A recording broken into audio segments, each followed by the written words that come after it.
আজ তোমাদের সাথে শেয়ার করব আমি জবা গাছের ডাল থেকে কিভাবে চারা তৈরি করি। অনেকদিন আগেই আমাকে একজন কমেন্টে জানিয়েছিল আমি কিভাবে জবা গাছের ডাল থেকে চারা তৈরি করি সেটা দেখাতে। তবে তখন আমার কাছে কোনো ডাল না থাকার কারণে ভিডিওটা দিতে খুবই দেরি হয়ে গেল।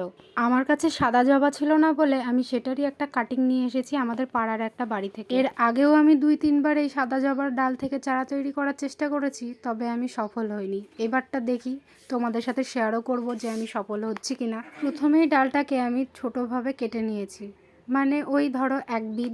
তারপর ডালে যত পাতা ছিল আর অন্য অন্য ডাল ছিল সবগুলোকেই আমি কেটে নিচ্ছি। সব ডালগুলো আমার কাটা হয়ে গেছে। এবার আমি অ্যালোভেরা জেল লাগিয়ে নিচ্ছি আর এই বালির মধ্যেই আমি বসিয়ে দিচ্ছি। জবা গাছের ডাল থেকে চারা আমরা 3 রকমভাবে করতে পারি। একরকম হচ্ছে মাটির মধ্যে বসিয়ে, একটা বালির মধ্যে বসিয়ে, আর একটা জলের মধ্যে। আর আজ আমি এই বালির মধ্যে বসিয়ে চারা করা দেখাচ্ছি তোমাদের। আবার অন্য কোনো ভিডিওতে জলের মধ্যে চারা করা দেখাবো, আবার মাটির মধ্যে কিভাবে চারা করি সেটাও দেখাবো। আর আমি এই ডাল থেকে চারা তৈরি করতে পারলাম কিনা এটা জানতে হলে অবশ্যই আমার চ্যানেলটাকে সাবস্ক্রাইব করে রাখবে। আমার সব ডালগুলো লাগানো কমপ্লিট। এবার আমি জল দিয়ে রেখে দেবো সেমি সেড এরিয়াতে।